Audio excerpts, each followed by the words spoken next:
Alright, ready to go? Alright, bro, we're on. Kia ora and welcome to another episode of Horis Tell Stories. I'm your host, Adam Blair's cousin, Coach Jobe and Staff Fitness PT of the Year. And to the left of me, I have Navy Seaman Specialist, burpee world record holder, and Caleb Ponga's first cousin, Leroy Ponga. How's it, bro? Thank you. I'm glad you got that first part on too, brother. No, good, bro. Good to be back. Been pretty busy because we've, three podcasts this week, podcasts, bro. Unexpected ones and last minute ones. So some big guests as well, bro. Yeah, bro. So it's good. No, good to be back. Awesome, bro. And we have a treat for you today, whānau. To the right of me, we have ex-Wanganui and North Harbour NPC player, ex-Chiefs and Hurricane Super Rugby player, ex-Māori All Black and All Black Sevens player, and All Black number... Oh, cuz I wouldn't have a clue. Black number... 900 and something. 900. And that's Constable Glen Osborne. Ke te pia koe. Oh, pai rawa atu ki a kōrua no reira. Oh, bro. Me tūtahi ka nui te mihi atu ki a kōrua mo tēnei wā a tāua no reira. He hōnere māku ki te hara mai ki tēnei whenua o ahi tareiria, ki te kōrero atu ki a kōrua, me o tangata rongo, tangata i wakarongo i tēnei podcast nera, nui reira anō tēnā koe, me tōku whananga Leroy no te awa o Wanganui, no te ati au nui a pāpārangi, no te maunga o rua pihu ki te waharo o te awa o Wanganui, cousin. So tēnā koe ngā mihi atu ki a kōrua. Mauri ora e oma. Mauri ora. Before we start on the Pit and Peak, we'd just like to give a shout out to our sponsors, Cuzzies and Bertram. If you want all that Kiwi Kai in Perth whānau, get down there. Fresh kinners on a Tuesday, 11 a.m. You know too, eh? And our other sponsor, Kiwi Homes in Perth. They're your one-stop shop for getting yourself into your own whare whānau. They look after your finance. They find you the land and they build the house and give you those keys to your new whare. So if you want to find them on Facebook, hit up Curtis or on our Horis page as well. All right, boys, so we'll get into it. Pit and Peak, eh? Yeah. Before we go to Pit and Peak, you're just talking about kinners. What about on a Sunday? Are there any kinners out there on a Sunday at your sponsors? We can sort you out. Oh, yeah. Sounds good to me. Okay, let's get into this Pit and Peak thing. I'll kick us off, boys. Pits, if I'm honest, I don't really go out that often, eh? I'm a bit dusty today, boys. Fuck me, bro. Had to bring my daughter to the podcast as well. My partner said, yeah, if you're going to do another podcast, you're taking one of the kids, which is fair enough because this is my third this week and I just got back from Mahi. So we don't normally do 3 in a week, so we've been very fortunate with our guests, like yourself, bro. But my peak, I got a free ticket to this lunch thing yesterday, this lunch, and they had a few guests.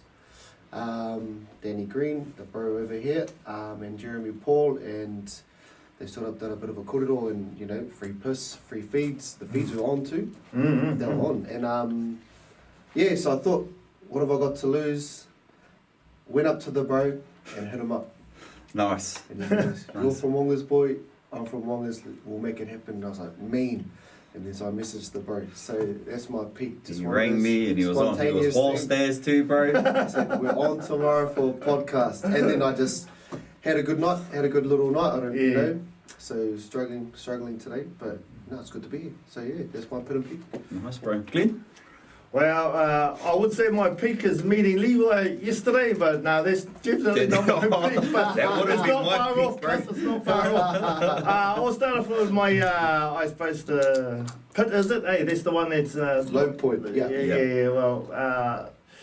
Well, I have to say, trying to think I was 18 years old again and playing squash against a couple of youngsters and I strained my back, so I had to fly on the bloody plane for 7 hours to get over here with a my ass back. Did you win? Oh, no.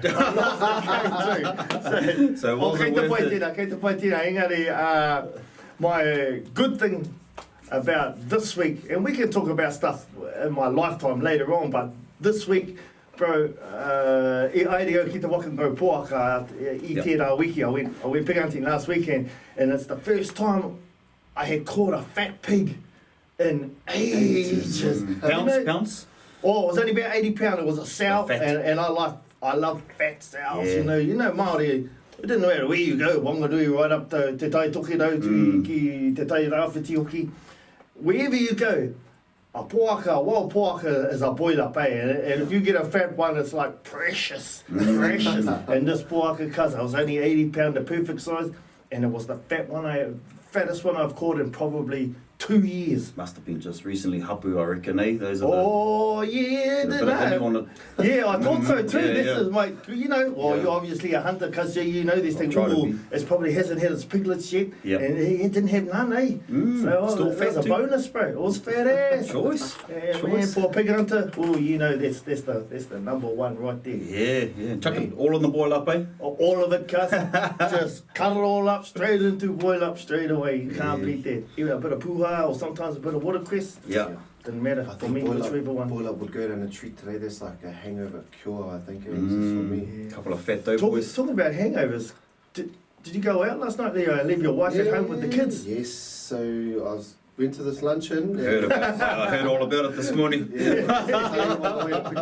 So is it your wife's turn to go out tonight? She's going, she's going out to like a netball thing tonight, taking the daughter and stuff. But it's whānau weekend. The podcast is really taking a toll this week. I'm only back for 7 days. Opportunities like this, you can't. Priorities, and just have to really. I've got a date night day on Monday. Oh yeah. So make sure I rub some feet or make Rub it up the to feet. someone. Rub those feet, bro. Jewellery is the one. No, definitely make it up to them. Yeah. So is your wife Māori? Yeah, Māori girl, she's Yeah. Oh, jewellery, bro. She's a strong girl. My wife's Māori, she loves jewellery. Find something cheap, maybe. Don't get that cubic zirconia. But we'll see. All right, whānau, my pit and peak. Obviously, on Wednesday, we had organised Anton, Leonard, Brown for the potty. And I had done a lot of running around, and I had cancelled a lot of clients. Wednesday is always my big day, so I cancelled a lot of clients. Went and picked up his bro that he knows that he went to Christchurch Boys with. He was pissing down on Wednesday too, bro? Pissing down. So I'm trying to drive around Perth, bro, and everyone's driving bloody slow. And then we got to the bottom of the hotel, and the bro pulled the pin on us. Oh, he pulled the pin on us, bro. And he goes. I was waiting here too in the car. Yeah, we had the studio booked, and he pulled the pin, and he apologised, and he said, "Look, bros, there's a special announcement being made, and I really have to be here, and they've pulled the announcement forward." And I was like, the bro's just sort of brushing us off here, but Kate Boy, me and I'll come up, and I said to Pong, bro, we'll just do a potty, just me and you. So we're doing a really good potty, so there was a bonus there. But obviously halfway through our potty, the bro had actually made contact again because he felt really bad. The announcement, bro, was that he was captaining the Chiefs for the first time. Oh, yeah, even he didn't know. And then obviously that leads into the peak. The bro was keen to do it on the Thursday. He said, 5 o'clock, bros, I'm done. I can do whatever I want after 5 o'clock.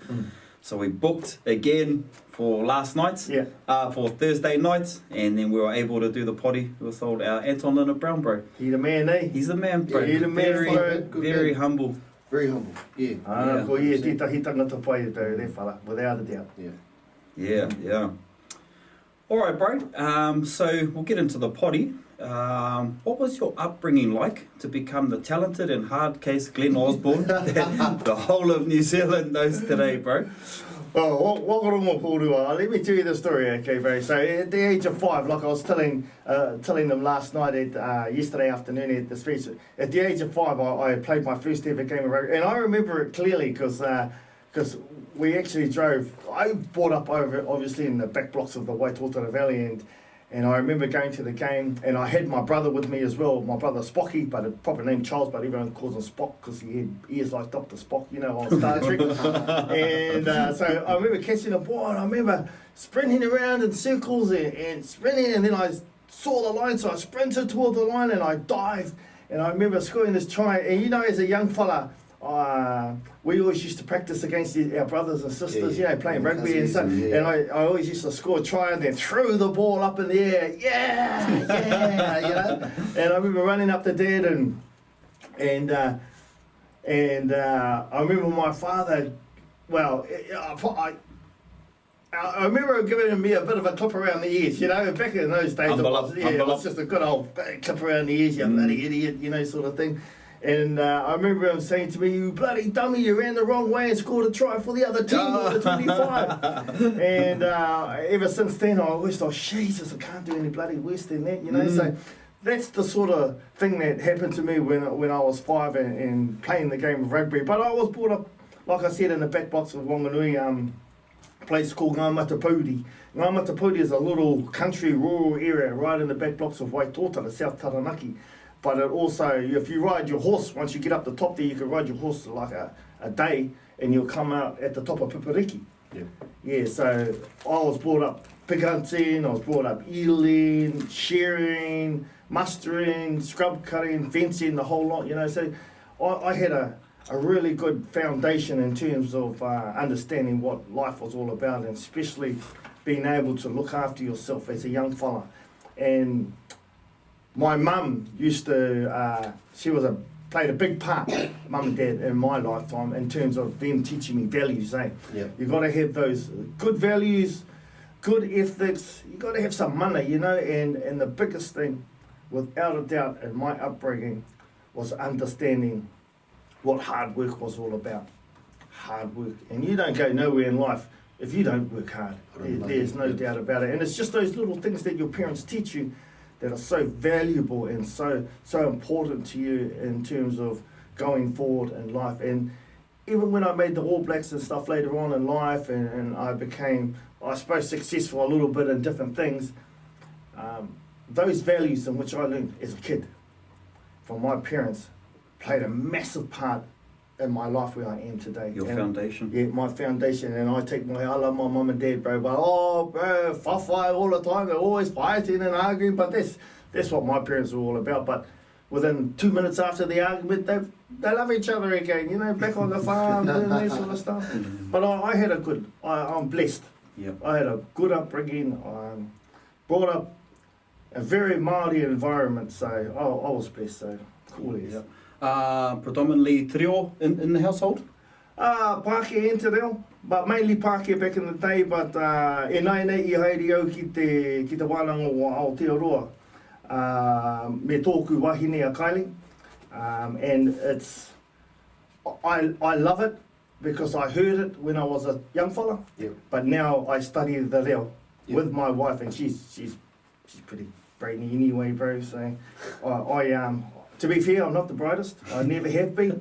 I got 13% of school C English. I passed Māori, but that was the only subject. Yeah. So English wasn't my forte, but Māori was. So I was pretty lucky. Kura, what school? Kura, Hatuako Tina. So I went to St Augustine's first, and muri I tērā kura ka haere atu ki tamiki makaurau ki te tākoro te kiwi whutupōro. So after I went to St Augustine's, I more or less went straight from the shearing sheds, shearing with my old man. Shore my first 300 when I was only 15. Well, I could have wasted since then. Brooke was a shear, and we always used to argue, "Oh, waste you, bro." yes. And then after that, I went up to Auckland to play the game of rugby with North Harbour. Yeah. No, what age was this? I was 19. 19 when you moved up to Harbour? Yep, 19, just turning 20. Yeah. Not long after I got there. If anything, you know, Auckland is huge, right? And coming from Wanganui, you know, one lane going that way and one lane coming this way. When you go to Auckland, man, you come over to Bombay Hill, there's 2 lanes going one way, and then you get further into Auckland, there's 3, 4 lanes going one. Oh man, I was shitting myself. You know, you just don't see boy that. In the big smoke. Oh yeah, turn up at bloody North Harbour Stadium, they got the flashlights and back then it was Uniwa Domain. Yep. But still, that was huge. It was like massive. They had these big floodlight things. You know, we trained by the road in Wanganui just so we could have some lights, to train. But we get up there and there's like all these flash fellas, you know, there's the Frank Bunces, the Eric Rushers, the Walter Littles, the Peter Woods. Frono Bodicas. Oh, no, Frono was already overseas at that time. Okay, little Gremlin too. Yeah, the bloody crack up there, fella, boy, I tell you, you'll drink all night there, boy. Yeah, but that going up there changed the direction of my life. But lucky I had those, like I said before, those foundations, those things that my parents taught me, values in life that certainly helped me. And those fellas, they do a bit of mucky up in Auckland, you know, do this, and they think, oh man, it's hard at work today. And I said, bro, you haven't shorn a sheep yet, bro. You don't know what hard work is. Yeah, so good. It was cool, guys. So obviously you've gone to North Harbour. How did the NPC for Wanganui come about? Well, at the age of 18, I played my first game for Wanganui, and I was telling the story yesterday how the first game I ever played for Wanganui, I played Wellington, and it was a big day in Wanganui. Obviously not because I was playing, because I was just new for Wanganui. Yep. But it was a big day because I got to play against the incumbent fullback, John Gallagher. You know, he was pretty cool, eh? John Gallagher hit those lines straight and just sweep out. He was in probably one of the best All Black teams ever at the time, even through our history, you know. And I got to play against John Gallagher, guys. What position were you playing at the time?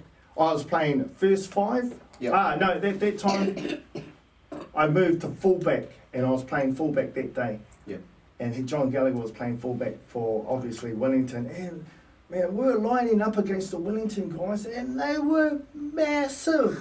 They were like, holy shit, those fellas are mean and big. You know, there was a fella, Leilani Koko. You remember Leilani Koko? Big winger. He looked like a number 8. Yeah, well, he was there, and he was like humongous. At the time, I weighed 72 kgs.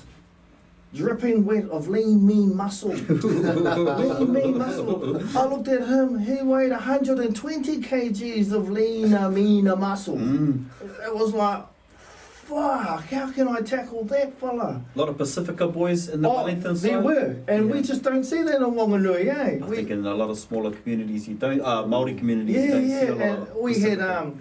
Tāla Leeza Mavel, he played hooker. And he was a Samoan guy, and we had one other, Tassi Sua, Solomon Sua. And those were the only two island boys but they weren't big boys, they were just the same as us, and we hung out with them all the time. But Wellington had about 15 of them, and it was unreal. Anyway, we played good. Yep. We only lost by about 90 points that day. It was like, holy hell, it was like 96-12 or something like that. This wasn't a Ranfurly Shield match, was it? No, it wasn't a Ranfurly Shield. No. Because usually the big unions took, obviously, back in that day, to the smaller unions for a couple of pre-season games against the smaller unions, eh? Yeah, it was a bit of a game that Wellington played Wanganui quite often.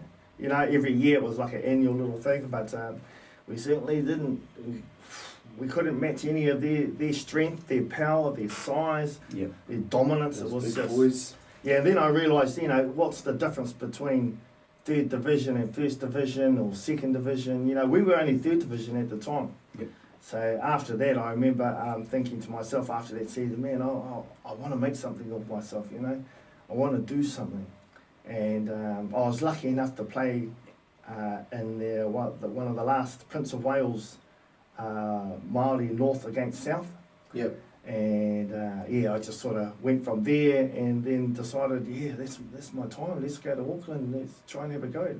How many years in the Wanganui NPC side? 2 years. 2 years? Seasons, 18, 19, and then I moved up at the end when I was at the end of my 19th year. From the opportunity from the North vs South game? Yeah, no, it was a little bit after that. And I had a cousin of mine, Thomas Wara. Thomas he's from up your way, up the river way, around Raitahi and Ohakuni. And he played for Wanganui at the time, and he says, bro, come up and play, have a game with us at our club, at the club Silverdale at the time. Yep. And I was playing touch nationals, and I was pretty fit, and I believe I was pretty fast at the time. And the bro said, come and play for our club. So I played, and I'd been playing hard out touch rugby right through. It was a lot different. It was a lot different back then. Though, Did you have to put the ball down, or did you run over the try line? Nah, put the ball down. Oh, okay. Yeah. Do you remember the days when you see old Peter Walters run past and all he had to do was step over the line? No, we did that beforehand. During that time, it was just step over the line. But we obviously had changed and you had to put the ball down. So I went up there and played a bit of a sevens tournament, and it was just too easy. I just found it easy. I was smoking it. And I played against, and Eric Rush was there. And he goes, oh, kia ora, yeah, good. And they said, oh, yeah, where you from? I said, oh, Wanganui, bro. And he goes, oh, yeah. And I knew who he was. He didn't know who I was. Yeah. And I just thought, hey, and then I just kept on. Well, you team fellas, I'm being humble here. You know? I used to team fellas. A lot of you Wanganui fellas are. I remember they kicked the ball off to me, and I just ran at the winger, just ran straight up to him, and boom, straight around him, and ran down the sideline and scored a try. Then I scored another step one fella, and then I remember a fella, two Nuliatia. He played halfback for Samoa. This was in the final, and I already scored 2 tries, but I was wasting them, bro. It was too easy. I was only 20 at the time, and he goes to me, fuck, he only steps off us right, and I looked at him, so I just went to my left and boom, bounced them and just gassed them all to the right, and won for Silverdale, never won. And then every tournament after that I played in for Silverdale, we won every single tournament around Auckland, New Zealand, the Glenfield, the Papaturi Sevens, the Taupiti Sevens. We won every single tournament, and we went to Hawaii when we won Taupiti. So how did that lead into making the North Harbour side? Well, once I made the North Harbour representative team, so they were big boys, and there were the Frankie Bunceys, the Eric Rushes, the Apollo Perolinis, the Scott Pierces, Kevin Schulers, and we had this team, and we won nationals that year. Yeah, no one could touch us, and we just had the big boys, you know. And then from there, I made it into the 15s, Harbour 15s, but only as a reserve. I was already playing New Zealand Colts then, and New Zealand Māori, but I wanted to break into the 15s, but I couldn't break that to get past into the main team. So me and a fella, good bugger, bro, Mark Mayhoffler. Bubsy. Bubsy. Well, me and Bubsy were tight because we were called the driftwood. We were just holding tackle bags so people could at training just run into you and run over the top and rub the shit out of you. And me and Bubsy did that for 2 years, man. We'll get the odd reserve but never get on, you know. And it was a little bit disheartening for a long time. But man, I knew I just had to keep at it. My mates and that were saying, bro, just keep at it. And then during the time of doing all that, the only thing that kept me sane is travelling. I was travelling the world playing sevens with Rushy. But every time I come back trying to make the 15s, and it wasn't until probably 1991 I actually broke through and made it into the team, or 92. And then I just never looked back on. I stayed there ever since. At fullback? Yeah, at fullback. Was it your preferred position? Obviously you spoke about being at Wanganui at first five. Did you transition because you had to find a spot for yourself, or you were keen to play fullback? I grew up playing first five, and all through my high school first 15, but after I was playing sevens, I thought, man, I could probably utilise myself a little bit better if I could have a bit more space out wide. And I played one game for Wanganui, and I scored 3 tries, and it was just coming in the back line and running around the fullback. It was too easy kind of thing, you know. And then I thought, I love fullback, and that was it. I just stayed at fullback and played New Zealand Colts at fullback and fullback and on the wing. So the same year you played New Zealand Colts, made the Harbour side. And that's all in 92? Yeah, it was all in 92, 93, I made the New Zealand Māori team for the first time in 1991. And that was the first New Zealand team I had made, because I made New Zealand Colts after that, and I roomed with John Timu. Ooh, the legend, JT, bro. I'll tell you what, man, that fella could pick his nose. He was old JT, bro. So, how old were you at the time when you cracked that team? When I cracked the New Zealand Māori team, I was only 19. I was only 19, and it wasn't until and then the next year I went up to Auckland and that's when I made New Zealand Māori again and New Zealand Sevens. Yeah, so I was pretty happy. During that time, you know, I was lucky enough that they asked me to play for New Zealand Divisional, because the year before I had played for Wanganui, so I played New Zealand Divisional, New Zealand Academy, New Zealand Māori, New Zealand Sevens, New Zealand B, New Zealand A, sorry, and obviously the All Blacks. So I made every team you could make. And every time you made a team, you got heaps of free gear. You know, for Māori, free So gear, whānau free would have gear. Well, whānau would have been chiming in on their free gear as Oh, well. without a doubt, boy, without a doubt. So, look, coming from a small Māori community myself, sometimes we held the New Zealand Māori in higher regard than the All Blacks sometimes, you know, just with kōrero with Māori from smaller communities, that you held the New Zealand Māori in higher regard than All Blacks. Was that something similar for yourself? Oh, mate, when I first started in the New Zealand Māori, Billy Bush was our coach. Back then, and I know I shouldn't say it, but back then it was kind of like they treated New Zealand Māori as a token. You know, we play a bit of a club team or a union or something like that. But when I was in it never felt like it had mana. You know, and it's sad to say it was such a we were held right down low, and we didn't have the respect. We didn't have any of that mana that we should have had when we were first made it in. And then a massive change came in place when a fella called, and he's my greatest coach I've ever had, is a fella called Matt Taupau. Matt Taupau. Matt Taupau from Tauranga. Yeah. He changed the whole mana of Māori rugby. Early 2000s, was he? Yeah. Yeah, and he came in 96 or 97, one of those ones here, but he changed the whole mana of Māori rugby.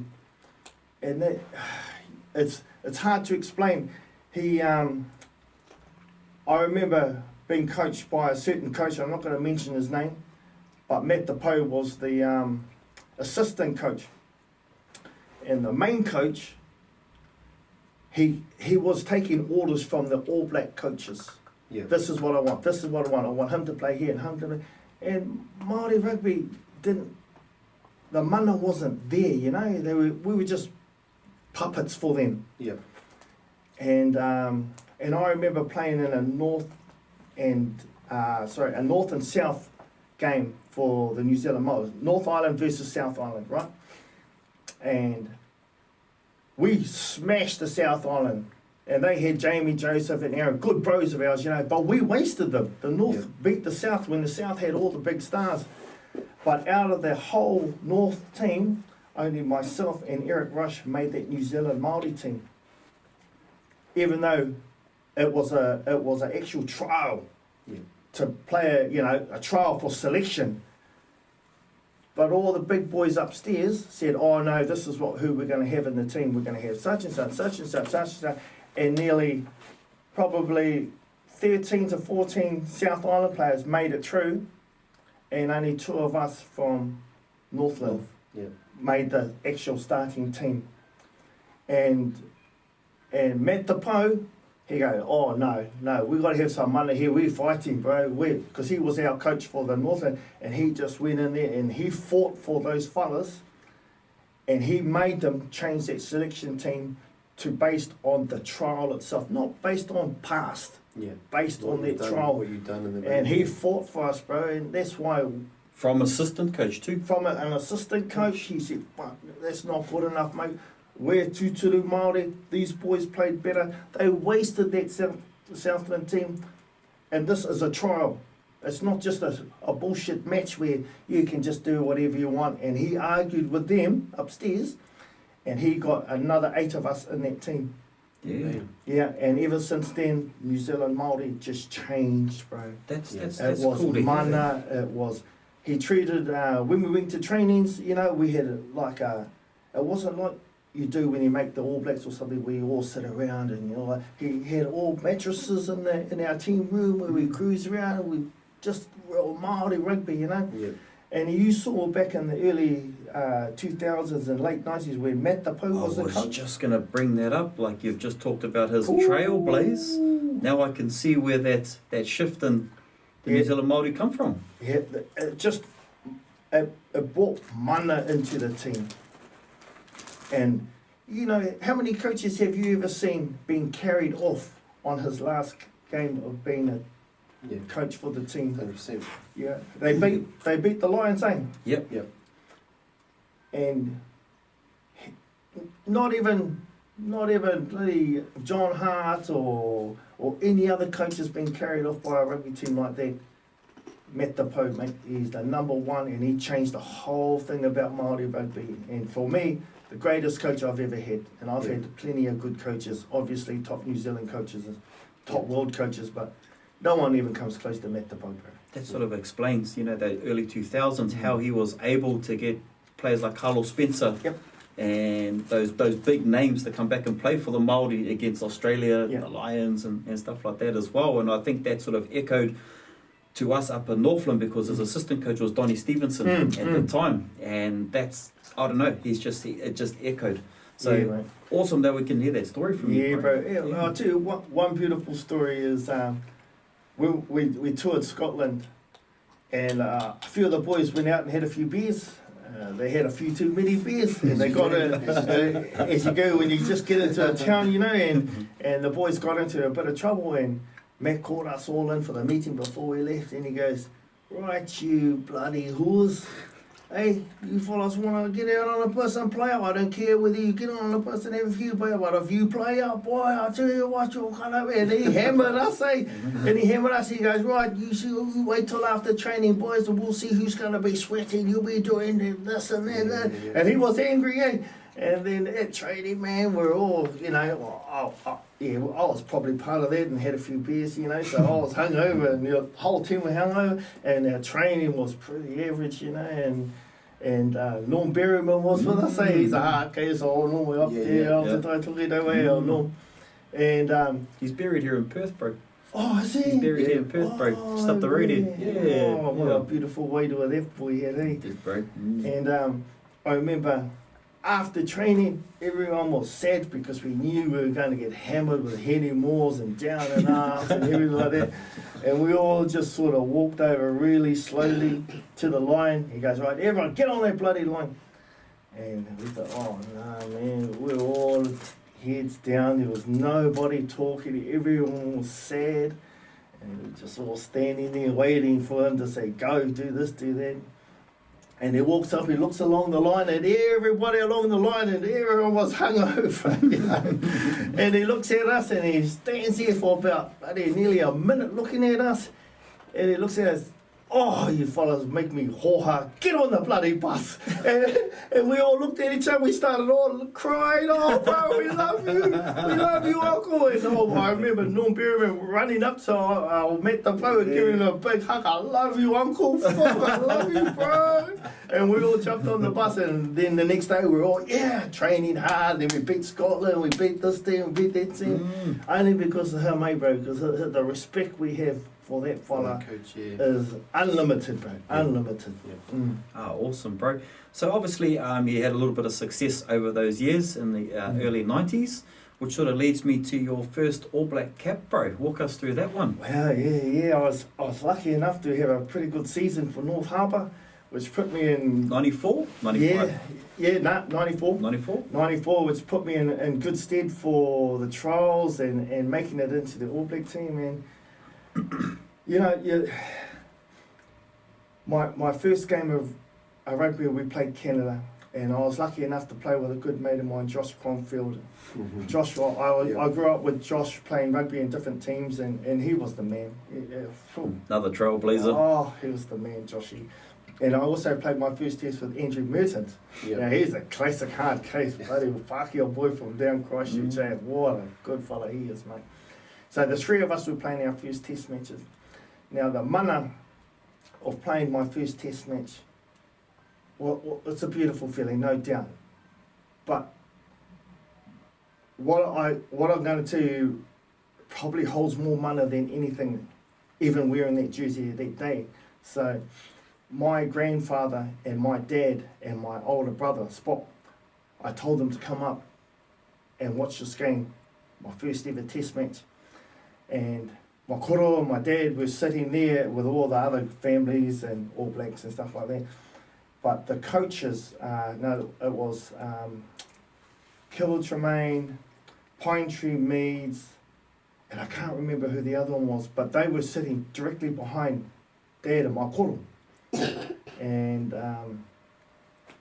when I was playing, my brother told me later on that Pine Tree Meads goes, man, because I just scored 2 tries that day, and I scored my second try, and my brother said, man, we just heard Colin Mead say, man, geez, I hope his bloody dad's proud of his boy. You know, and they didn't know that Dad and my koro was sitting right in front of them, and they all sort of looked at each other like this, and then Dad just sort of smiled, and my koro, he's you know, old 28th Māori Battalion, old school, you know, he just sort of smiled and just shook his head, you know, just with a bit of a nod, and just carried on watching. But my brother reckons it's probably one of the proudest moments my dad's ever had.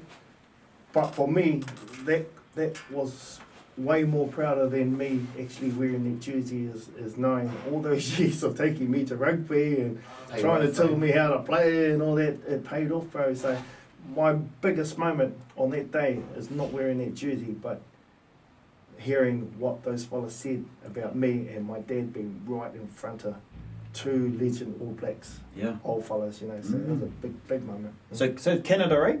Yeah, Canada. Did you start or come off the bench? I started. Started, eh? Yeah, 3 of us started. Yeah. Score a try? Oh, I scored 2 tries, cuz it was, they were basically end of the line, or they kicked right through and I just chased it. Me and Jeff Wilson chased, he chipped it on a little bit further and I just dived on the ball. Pretty easy tries, really. Yeah, awesome, bro. Walk us through the rest of the World Cup, bro. How did that go? Which one? The 95. 95. And 95. I guess touch on the story you were talking about, the food poisoning that you talked about. Oh, yeah. Well, you know, the 95 World Cup was probably the biggest event I'd been in. I went to the 99, but it was nowhere near as big as South Africa. And it was huge, you know, and that was only my first real year in the team, 1995, and it was a massive year for the All Black team. We got over there, we got right through to the final. You started every game, mate, bro? I rested 1 game. Oh, yeah. And that was just to give a bit of a rest for a few, because I was a starting fullback at the time. Yeah. And yeah, we played South Africa in the final. It was a massive moment. And like we say, we could have won, and we make no excuses. Joel Strowski got the drop kick at the end. Andrew Mertens missed the drop kick just beforehand, and he's never lived that down because we keep bringing it up when it gets cheeky. But they won, and for me, as a nation, South Africa's nation at the time was it was turmoil, and it was the apartheid. Yeah, the apartheid and Nelson Mandela. And it was good for the people. If we wanted anyone to win, South Africa was the team for us.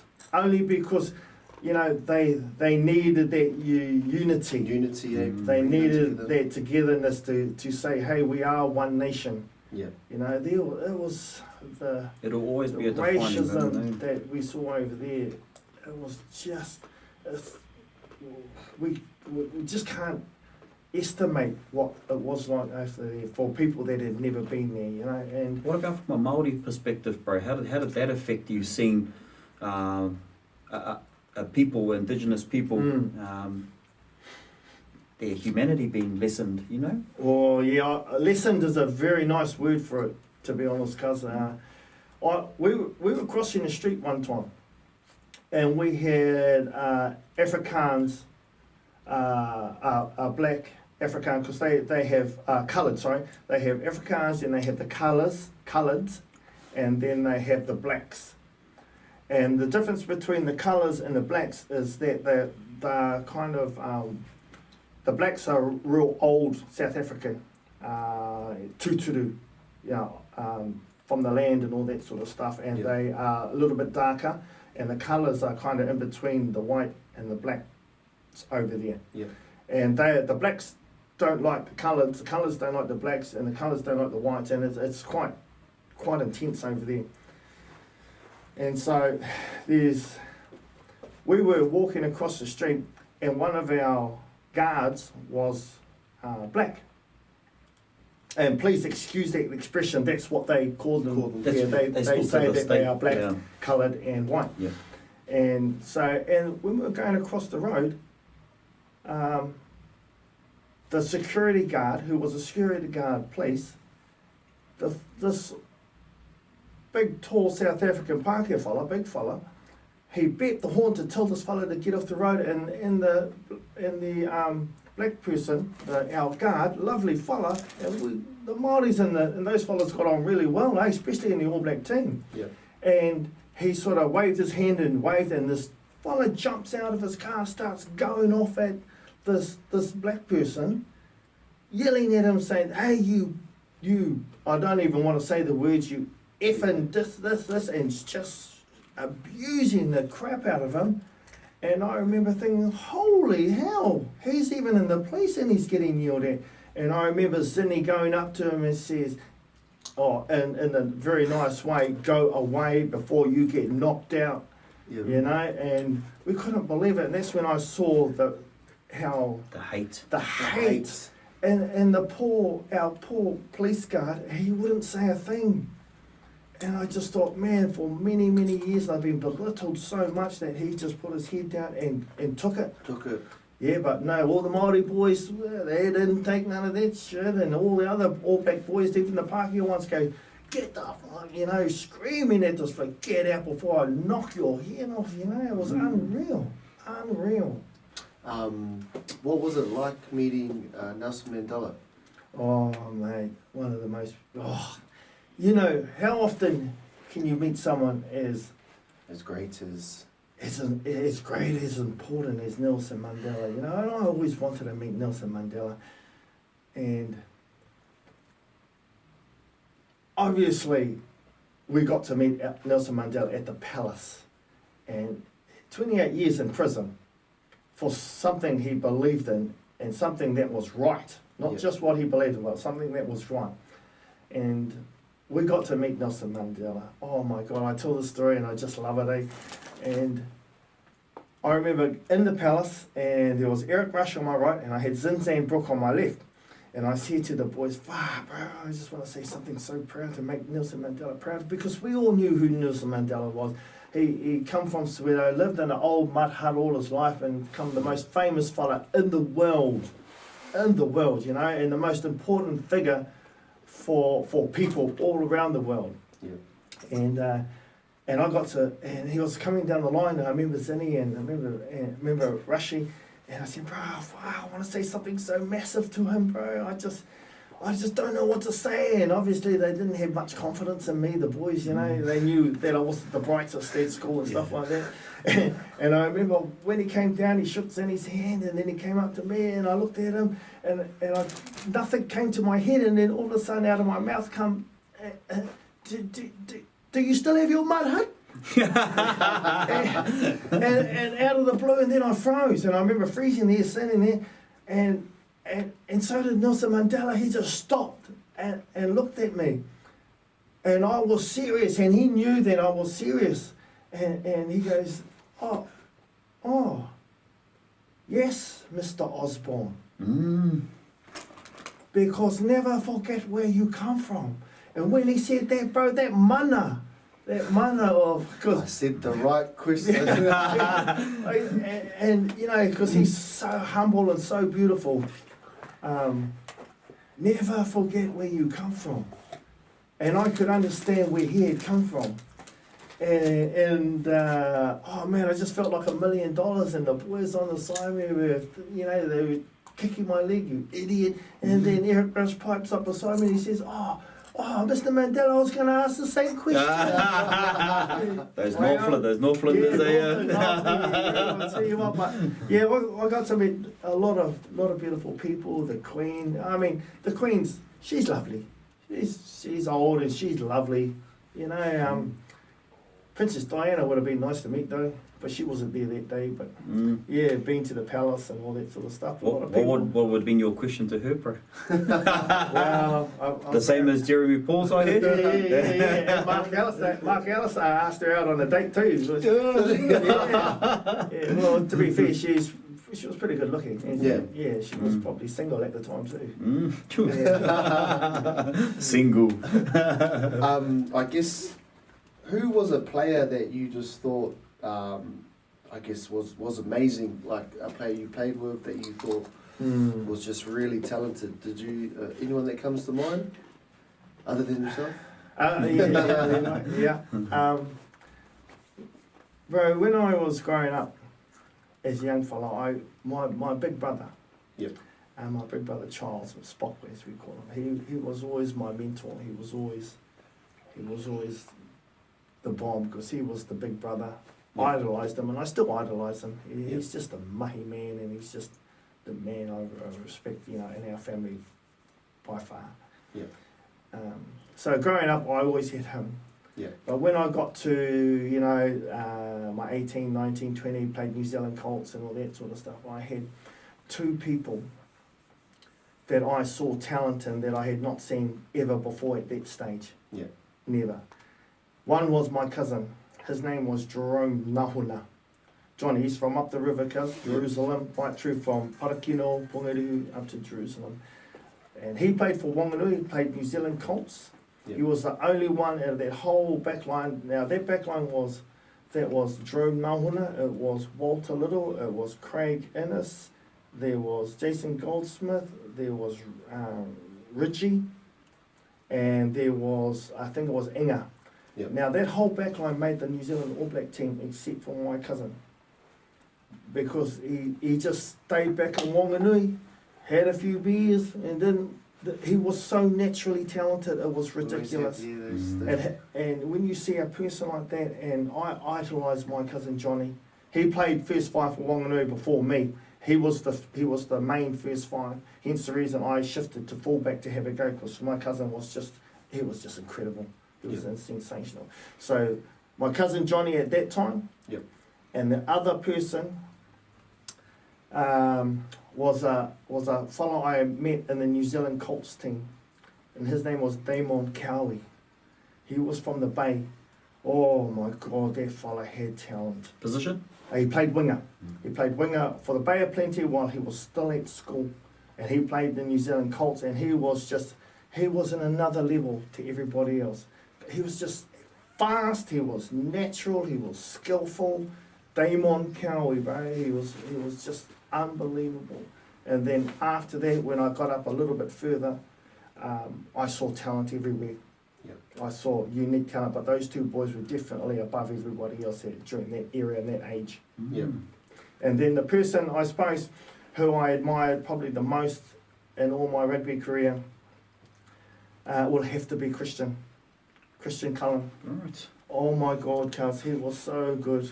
And I rated myself as a fullback and a winger. You know, but my bro, I take my head off, because I'd never seen someone like him before. And I was the incumbent fullback at the time. And when I played with him, I watched him, and I thought, how am I going to get this guy? You know, he was just he was faster, he was stronger. He didn't quite have the step like I did, but he could swerve, and he could break. I'd never. And then I thought, holy hell, I just can't beat him. You know, when you think, man, he's just so good. I just can't beat him. And then I thought, how am I going to get this back in this jersey? And then they shifted me to the wing to have a game. And then I was holding my position as a winger when there was Tana Umaga, there was Jeff Wilson, there was Jonah, you know, and just legends, eh? Yeah, and I held that left winger in front of Jonah for a few test matches, and I got to play next to Cully, next to Christian. Yeah. And mate, I don't know whether you, forget what year it was, but he scored a try down in Dunedin against Australia where he caught the ball back in his 22 and he weaved in and out, and scored a try just to the left of the post. Now, I was sprinting, and I was pretty quick. I was sprinting to keep up with him, and he was weaving and beating guys and still staying in front. You know, and I won't ever see that again, mate. Yeah. And everyone talks about it, and I admire my mate because he's the greatest and the best ever player that I have ever seen in my time. Now I know that there's other players out there, and the only regret I have in my rugby career, and I played with great players, you know, Sean Fitzpatrick, we're talking. Jonah Lumu, Frank Olo Brown, you know, all these boys here. Zinni. Yeah, Zinni, most gifted rugby player on the field, without a doubt. He'll cheat at any game to win, that fellow player too. But my only regret in rugby is that I never got to play with probably the greatest captain of all time, Richie McCaw, and the greatest first five, Dan Carter. Or I just wished I could have played one game with those boys. So when did you kind of finish up and they start though? They were early 2000s? Early 2000s. I retired from 203. Test match rugby in 1999.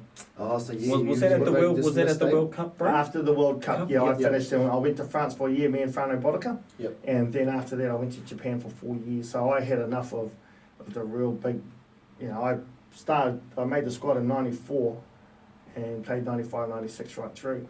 But I played with great players, but Dan Carter came on not long after, and I thought, we won't get another Michael Jones or Josh Cronfield, not for a long time. And then this young fella came along, you know, Richie McCaw, and my God, he is the greatest rugby player I have ever seen. Cully's definitely up there, but you can't. Cully's the greatest player that I've ever played with in my time. Yeah. But I strongly believe that there is no other rugby player like Richie McCaw ever. He is the greatest I've ever seen. And I'm pretty sure that's in the same minds as a lot of people around New Zealand. Dan Carter, definitely probably a millimetre below, maybe. And Christian Cullen not far off there as well. Yep. But I have to my only regret is I wish I had just one game with those boys.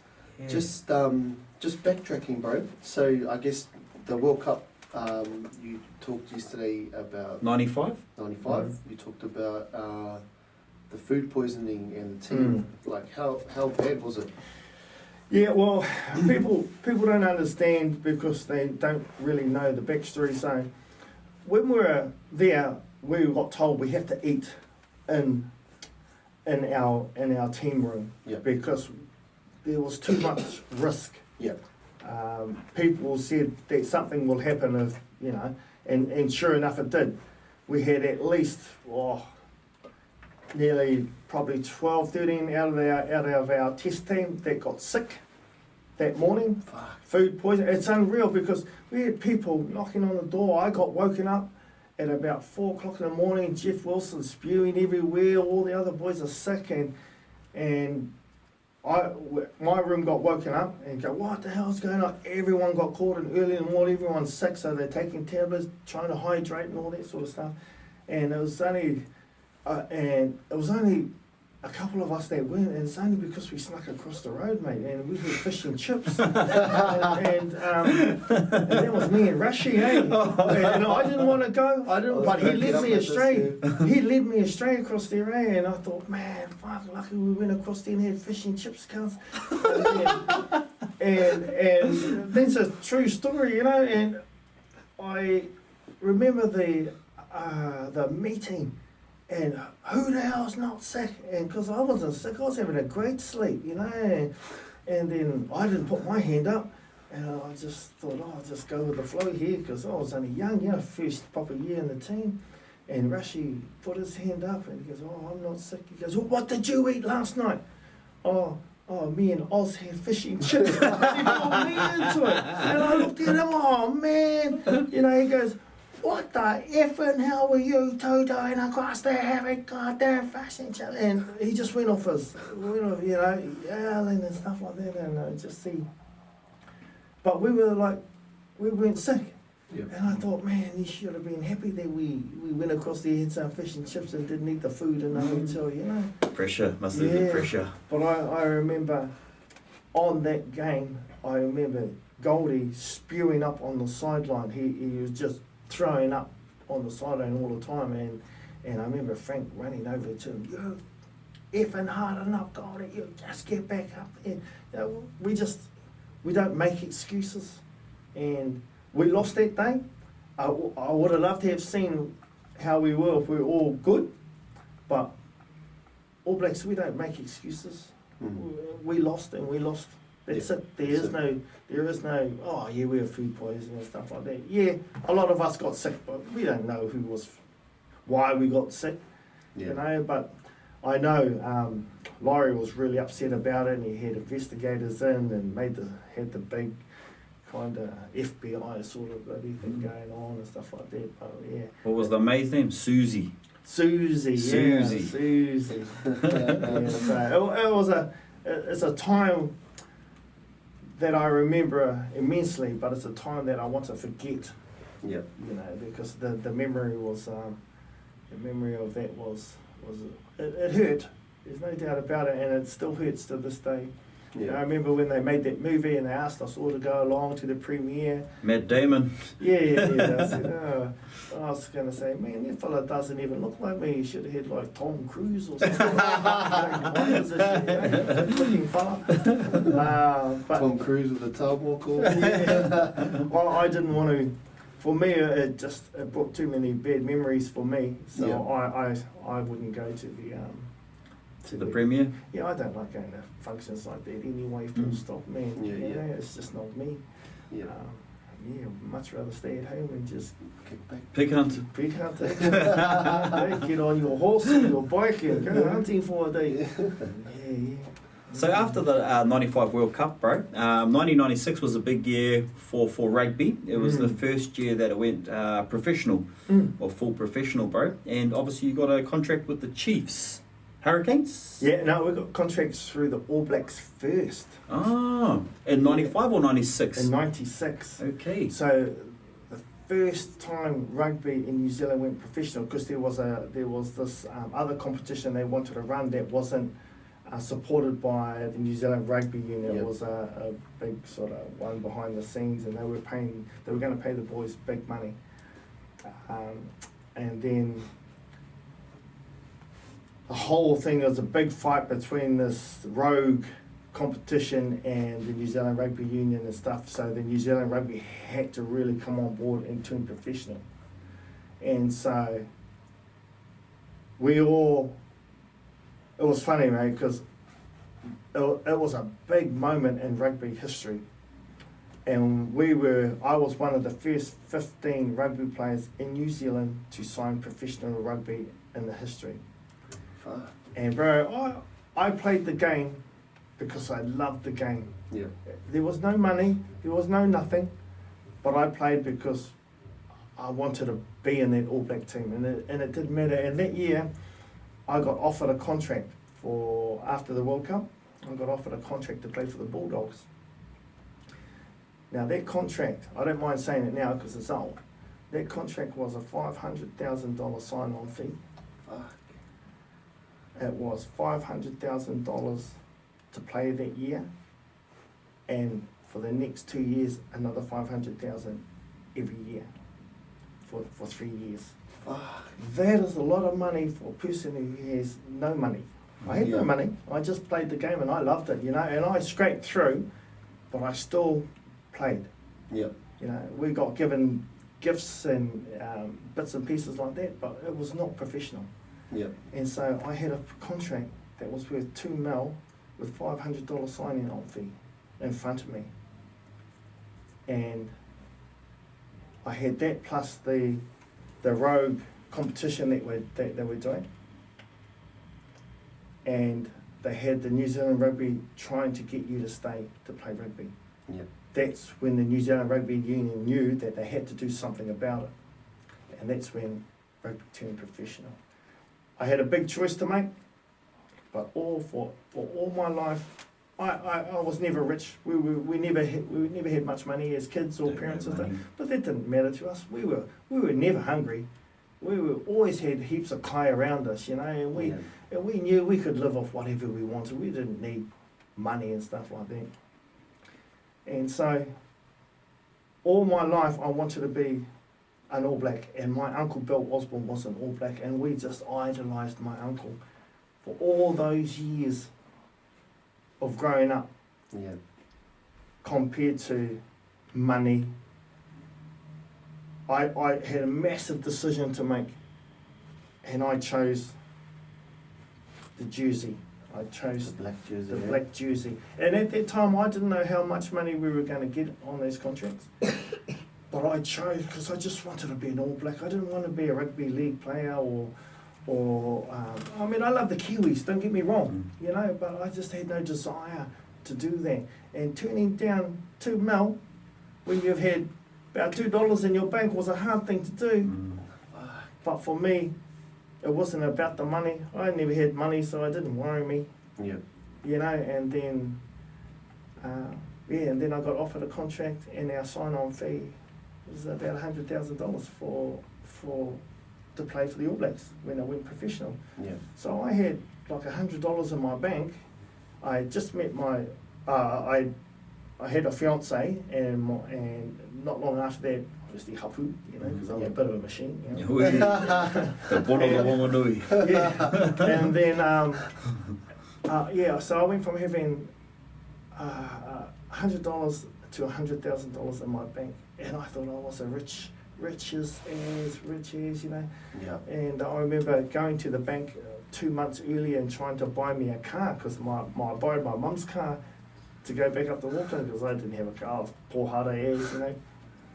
And I went to the bank because I was playing for North Harbour, and I was, you know, making it as a bit of a star in Harbour. And there was our sponsor was a fella called Stevie G. He was a sponsor for ASB, Yeah. ASB Bank.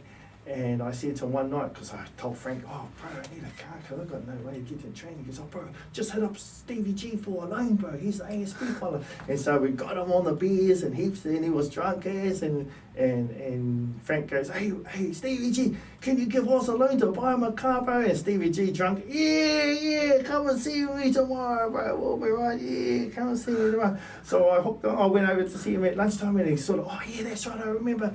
And I said to, oh, bro, can I have some money to buy a car? He goes, what do you need a car for? I said, oh, I've got no car, I can't get to training. He goes, oh, how much do you need? And I said, oh, I seen a car down the road, it's 15,000, because it was quite a lot of money, and it wasn't a flash car. And I said, oh, 15,000. He goes, you're going to need more than that because you're going to need to get insured. So I'll work out the insurance. So he did it all for me in his office, and he gave me a check for the 15. He gave me a check for 1,600 for the insurance. And I had no collateral, no nothing. I had nothing. And he says, you'll pay me back, Oz. I know you'll pay me back. And I got a loan, just like that. I got a loan, I put my car down, and I had a car and stuff like that. They faith that you'd pay him back. Yeah, bro. 2 months later, or 3 months later, after being in the All Blacks and stuff like that, and the game went professional in '96, 3 months later, I walked in to his office with a check to pay for the whole lot back within 3 months. Interest? Hey, no, yeah, so I paid it all back within 3 months, and he just looked at me and said, oh, I knew you'd pay me back, Oz. I'm not worried. Yeah, so a bit of a hard case for me. But it was such a big moment in our lives in terms of being looked after in a professional manner. And once you start having kids, you know fellas know what it's like. You know, you do need a bit of putia to help them along and get a bit of security. So yeah, that's the professionalism, eh, bro? So who were you with in that '96 season for Super Rugby? Oh, bro. So we had some massive stars. So just for an example, in our backline we had Graham Bishop, who's our halfback? Anton was around there as well. Then we had the Andrew Mertons, the Simon Kilhanes, the Walter Littles, the Alama Edemirs, and then you had the Frank Bunces, the wingers. We had Goldie, we had obviously Big J, Jonah. Tana was always in the mix, and there was me, Goldie, and Cully could swap at fullback at any time. So we were covering easy the wingers and the fullbacks and stuff like that. And then the great Olo Browns, obviously, and the Fitzies. There were heaps of stars, and obviously the locks with Ian Jones and Robin Brooke. Yeah. Yeah, but then you had the Iceman, the Zinzan Brooks, you know. Yeah. Man, we had the Jamie Josephs, the Aaron Wettons, Pennies, the the Wetton Wettons, boys. yeah. Yeah. Oh, not the Wettons were a little bit before us. Oh, okay. Yeah, but certainly great players, and there's no doubt you can't go past some of those players as being greats. Yeah. You know. Oh, awesome. So that was who were you playing for in the Super Rugby? Super Rugby I was playing for the Chiefs in Super Rugby. Chiefs. Yeah. Yeah, and it's simply because Auckland was such a strong provincial team that they made that just one. So Northland, the Bay of Plenty, Waikato, and Harbour were joined as one. Ah, yes. Yeah. Sorry, I forgot But about then later on, Northland became with Auckland. Yeah. Yeah, but yeah, North Harbour was always a part of the Chiefs until not long ago they joined up with North Harbour. Yeah. I think Toddy Miller and all that went down to the Chiefs at the Yeah, they were time. with us. Yeah, Toddy played when I was there. Oh, okay. Yeah. No, awesome, bro. Final test in '99. I know we touched on it before, bro. Yeah. So final test, and then where did you shoot off to after that? Well, a final test, I think it was Italy. Italy Yeah, it was Italy, was it? No, it was Italy. at the World Cup. At the Rugby World Cup, Yeah. and it was the last game, and yeah, I must say I played bloody outstanding in that game, mate. Yeah. I got a couple of tries, and one of the tries were right in the corner, and I know I went out, my legs went out, but they never had the old camera shot up there. The ref just ran over there and gave me the try, and we won over 100, over 100 nil, and we gave Italy a good old spanking, you know. And I remember afterwards, they asked me to come out to the corridor, and they had this envelope, and this envelope was for the player of the day. Yeah. And my last game for the All Blacks, I got player of the day for the team, and it was pretty good too. And when I opened up the envelope, there was nothing in it. And I said, after I said, hey, what do I get? There's nothing in it. And they go, oh, no, we'll sort that out later. And they're just giving me well done, congratulations on your prize today. Here is the envelope for you for player of the day. And they did all this flash thing on the TV. Oh, thank you very much. Thank you. Oh, me, Naz. And when I opened up, there was nothing in it. Oh, how weird. The pat on the back ones. Yeah, pat on the back one. Yeah. Oh, what? Yeah. So where did you cruise to after that, bro? After that, I got an offer to go and play in Japan for the company Rico. They call it Rico, you know, and so it was a big decision because I had offers from France as well. And then, yeah, I got the offer for Japan and I got the offer for France. And we weighed it all up, and the wife, well, she sort of she wanted to go to France. Yeah. And we looked about it, and I didn't know what Japan was like and stuff. And so we ended up going to France. Yeah. For one season. I did not like it in France. Yeah. No. Not at all. Language barrier? That's just different. It's Cold? no. I just found it hard with the people. Yep. And the trainings, and it just wasn't home. Style of footy? Our style. It wasn't the rugby, bro. The boys were mean as. It was the culture and just the negativity within the hierarchy in French rugby. Yeah.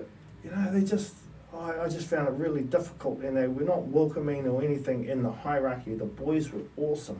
Don't get me wrong, the boys in that were awesome in France. And Philippe Philippe Bernard Sal.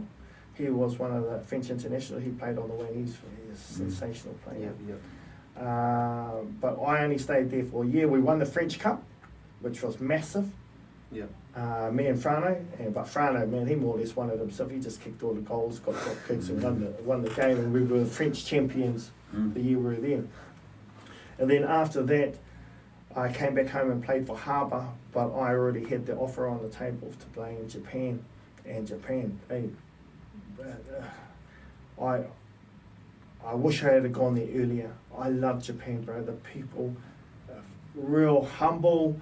The people are respectful, they're beautiful people. And we went to Japan for 4 years, and they wanted me to stay longer.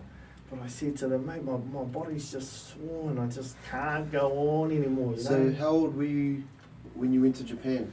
I was 29, turning 30. Oh, so still pretty young. Yeah. Still young, Yeah, and then I stopped when I was 34. But the funny thing, I did my fastest 3K time trial, because we always did 3K time trials. I did my fastest one when I was 34. Under 10? Eh? Under 10 Oh, minutes? way under 10. Sure. Yeah, way under 10, Awesome. bro. Like, it was, all my rugby career, because over there you train like a demon in Japan. You train like a demon. It's mean as, I loved it. Yeah. But yeah, all the fitness testing and that we did was, I was on top of my game at 34, and I was lucky enough to when you're a foreigner in Japan, they want you to do everything. Please, goal kick. Please, kick for goal, kick for line, all this. And I actually started to move back into First five again, so I could control the game. So yeah, I was always practicing goal kicking. I got the most points at their club history in one season. So, and it's only because you trained every day and you just trained hard and you just kicked goals and practice and stuff. I never used to practice kicking goals. I'll practice having a comp against the bro or West that was it. But Japan was a beautiful time for the family and the kids. Yeah. How did you pick up the language, bro? Oh, easy as. My daughters, they were only like 3 and 5 at the time, and they picked up the language so quick, bro. My oldest girl was speaking Japanese within a year. She had the same dialect as them. She could tell jokes in Japanese. She was just brilliant, And my other baby, she was so shy, she never used to talk at all. So she found it a little bit harder, but she loved Japan. Both my kids loved Japan. 4 years they spent in there. But Japanese, the language is similar to Māori. I was just going to say vowels vowel sounds, and things like that. But obviously, I wasn't never an academic, and I don't tell people that I am an academic, because I'm just not. All my stuff has been through hard work, and when I look at what I've done since rugby, I've had to do things that have to comply with the whole normal academics part of my life. A lot of written stuff, a lot of English stuff, especially in my occupation that I'm in now. Yeah, I've ended up playing against the Japan secondary schools. They come over, and I was captain at the time, and their captain stood up, bro, and he, his te reo Māori was better than mine. and then they sung a couple of waiata. Yeah. And bro, their pronunciation was better than ours. You know? Well, their pronunciation is very similar to ours, except obviously some of the letters in the alphabet are different. They have a lot of suki and S's and stuff like that. But Sake. Yeah. So my Japanese wasn't too bad. Yeah. I love learning language. When you can say, to any taxi driver, I'll just go up there, especially when you hop in a taxi in Japan. And then you tell the Japanese fellow where to go, all in Japanese. Yeah. They love you.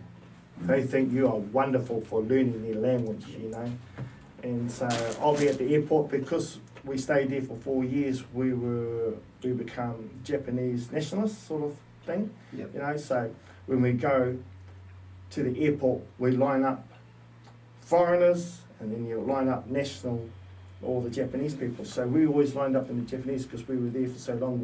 We had all our passports and stuff as Kiwis, but we were allowed to be in this line because we were living there for so long, you know, and all that sort of stuff. And the Japanese people used to tap us on the shoulder and say, "Oh, sumimasen, gomenasai," but that line.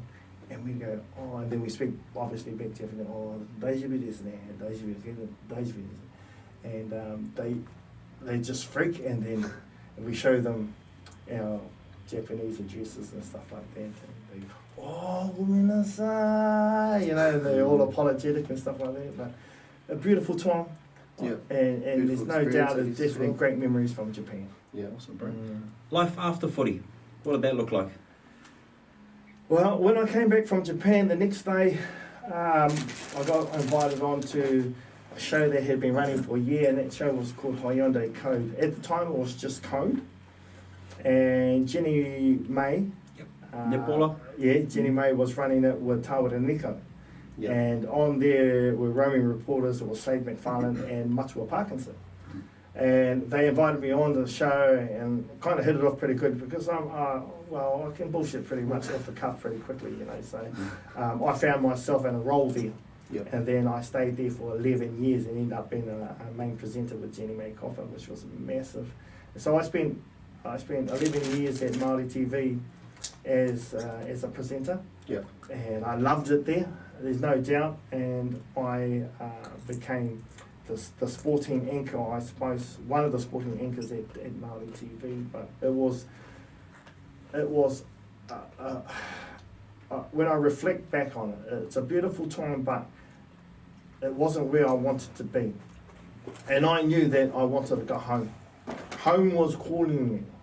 Yeah. You know, and Auckland is a funny sort of place. It's to be honest, it's quite backstabbing in a way. It's cutthroat. Cutthroat. Big city, big city, big smoke. City, you know, and I enjoyed my time up in Auckland, but I told the wife, oh, I'm going home. I want to go home. And she goes, well, I want to go back to Taranaki. I said, well, you chose where you wanted to go when we went to France. I said, I'm going back home. I'm going back to Wanganui. You want to come, you come. If you don't want to come, you go and build your house in Taranaki, but I'm going back to Wanganui. And they sort of won that fight, you know, so I was pretty happy with that. But she's only got a few cousins back in Taranaki, you know. I got hundreds in Wanganui. And I got all my brothers and all my sisters and family back in Wanganui. She has one brother who is up in Auckland, and I love my bro Scotty because I'm his number one. Brother-in-law. Yeah. So I got that. That's what I wanted to do. So we went home earlier on. We looked at some land, and I bought the land there. We bought the land there. And when I came back home, I said to the wife, well, I have to figure out what I'm going to do from now on. I was still doing a couple of shows. I was doing Hunting Aotearoa at the time. Yep. And I said to my wife, babe, you know, a long time ago I really wanted to be in the police. Well, I want to be in the police now. I want to have a go at it.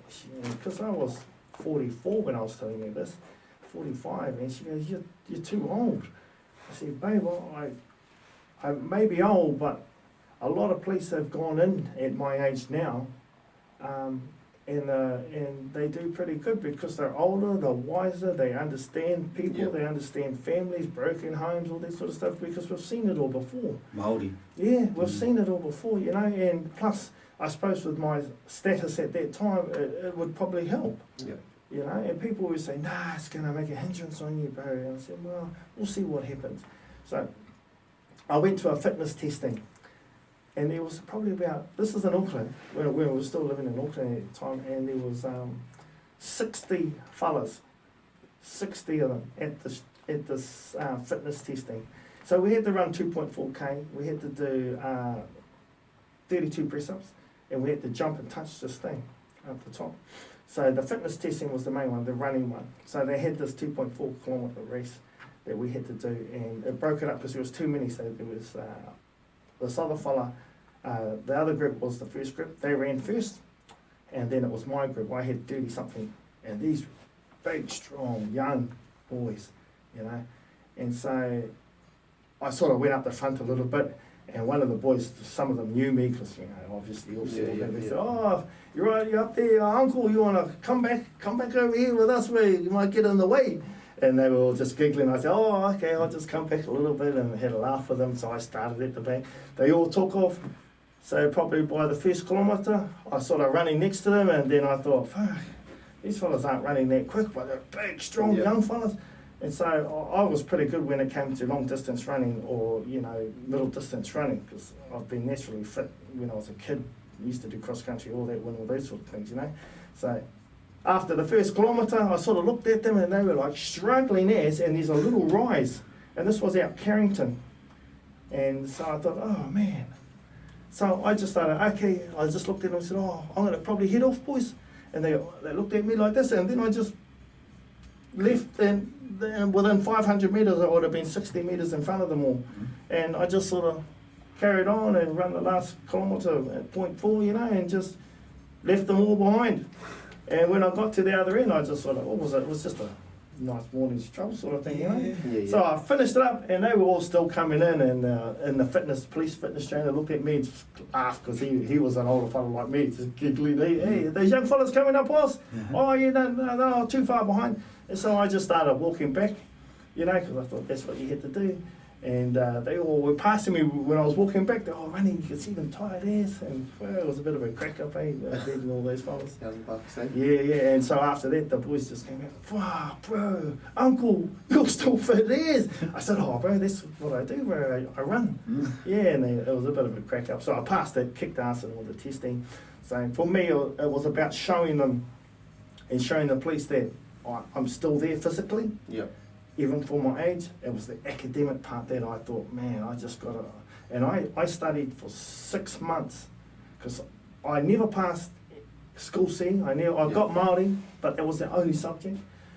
I never did well in anything at school academically. So I knew I had to struggle. But it's funny, when I was at school, I didn't care. I just played first 15 rugby, that was me.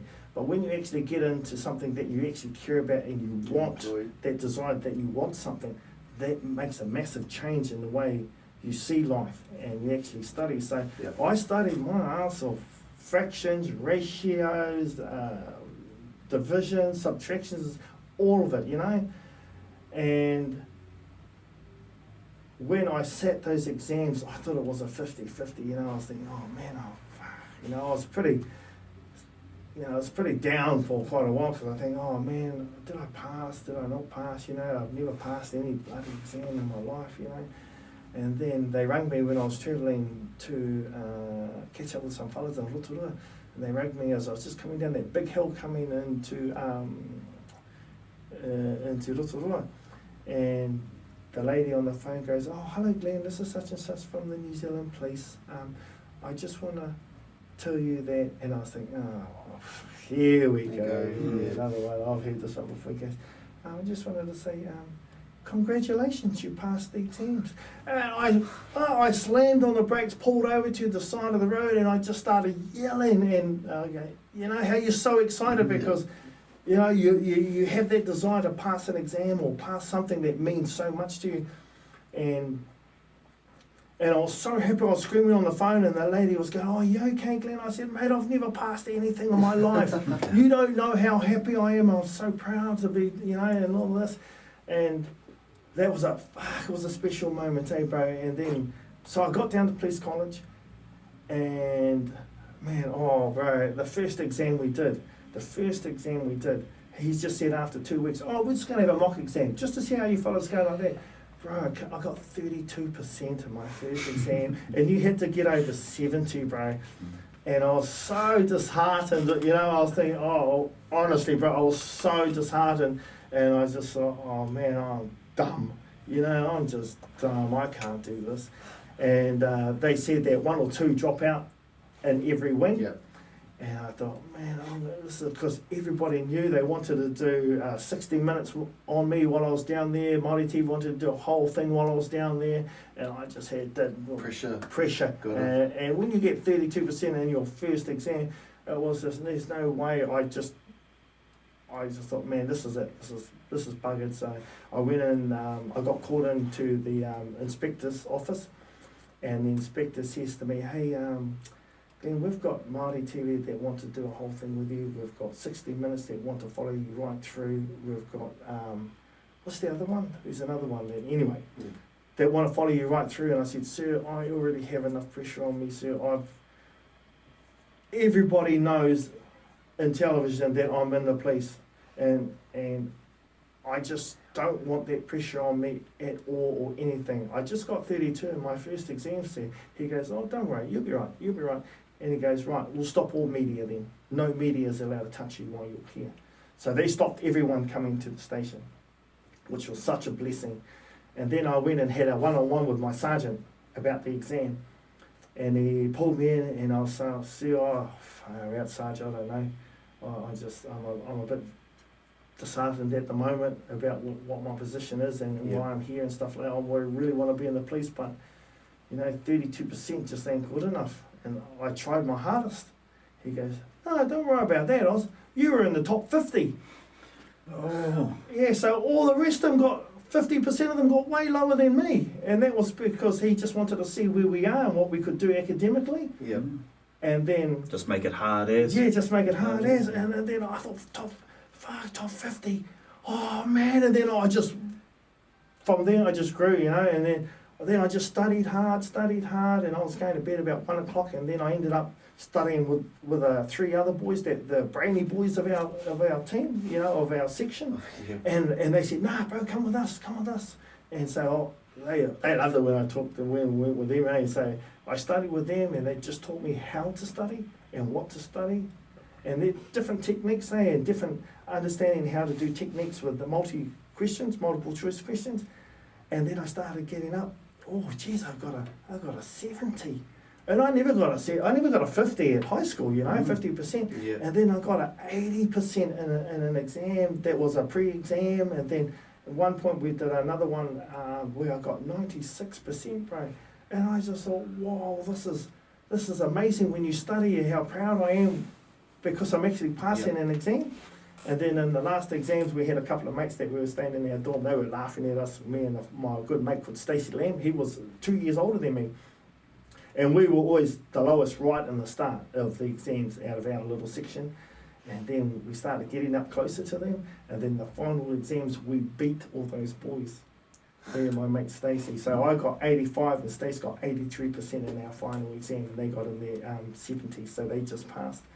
And, all the years I've played rugby, and even the day when I played my first test match, I felt more proud of passing that exam and wearing that blue uniform than I did when I played for the All Blacks for the first time, putting on my black jersey.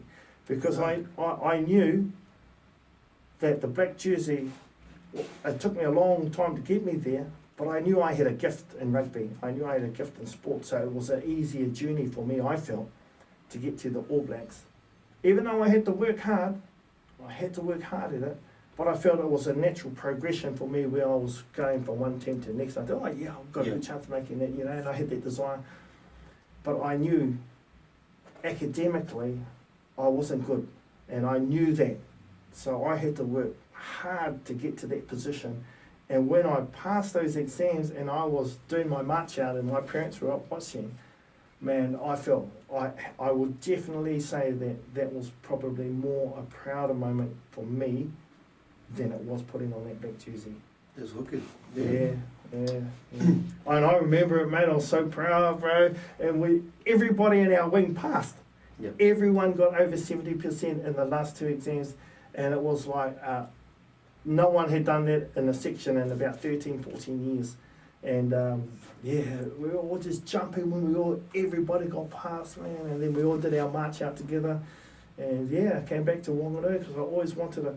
For me, it's about presenting to people as a role model. Yeah. When you get to that All Blacks status, you're a role model. There's no way you can get out of it. And I don't want to get out of it because I want Rangatahi to understand, there's a life out of Wanganui. And don't get me wrong, Wanganui's a lovely place. But you want to see the world, like you boys have come over to Australia, you see the world out there, No. And so I look back at it and I see the journey that I've been on right through until the police, and the mana that the police held. Now, we get dished all the time. It's just what happens in the media and stuff like that. But overall, the big picture of the police are good. Yeah. There's no doubt about it. You know, and we're there to help people. And if we weren't there, the corruption would be just Who do you turn to? Who do you turn to, bro? So for me, Not us two. the police, I don't want to be the structured police officer.